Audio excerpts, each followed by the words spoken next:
श्रीबृहस्पतिस्तोत्रम् श्रीगणेशाय नमः। ॐ अस्य श्रीबृहस्पतिस्तोत्रस्य गृत्स्मद ऋषिः अनुष्टुप्छन्दः। बृहस्पतिर्देवताः बृहस्पतिप्रीत्यर्थे जपे विनियोगः। श्रीगुरुबृहस्पतिर्जीवः सूराचार्यो विदाम्बरः। वागीशोऽधीषणो दीर्घशमश्रुः पीताम्बरो युवः। सुधादृष्टिर्ग्रहाधीशो ग्रहपीडापहारकः। दयाकरा सौम्यमूर्तिः सूराचार्यः कुडमलधृतिः। लोकपूज्यो लोकगुरुः नीतिज्ञो नीतिकारकः। तारापति चाङ्गीरसो वेदवेद्या पितामहः। भक्त्या बृहस्पतिं स्मृत्वा नामान्येतानि यः पठेत्। आरोगी बलवान् श्रीमान् पुत्रवान् स भवेन्नरः। जीवेद दशशतं मर्त्यो पापं नश्यति। यः पूजयेत गुरुदिने पिता गन्धाक्षताम्बरैः।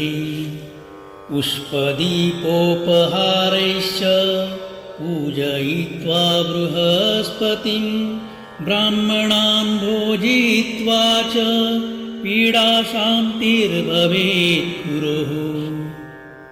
इति श्रीस्कन्दपुराणे बृहस्पतिस्तोत्रं सम्पूर्णम्। श्रीबृहस्पतिकवचम्। अस्य श्रीबृहस्पतिकवचमहामन्त्रस्य ईश्वर ऋषिः अनुष्टुप्छन्दः। बृहस्पतिर्देवताः गं बीजं श्रीं शक्तिः क्लीं कीलकम्। बृहस्पतिप्रसादसिद्ध्यर्थे जपे विनियोगः। अथ ध्यानम्।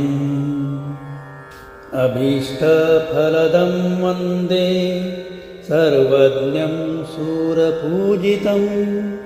अक्षमालाधरं शान्तं प्रणमामि बृहस्पतिम्। अथ बृहस्पतिकवचम्। बृहस्पतिशिरः पातु ललाटं पातु मे गुरुः। कर्णो सुरगुरुः पातु नेत्रे मे भीष्टदायकः। जिह्वां पातु सुराचार्यः नासं मे वेदपारगः। मुखं मे पातु सर्वज्ञः कण्ठं मे देवतः गुरुः। भुजावाङ्गीरसा पातु करो पातु शुभप्रदा।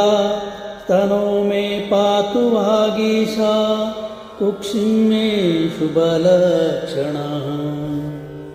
नाभिं देवगुरुः पातु मध्यं पातु सुखप्रदः।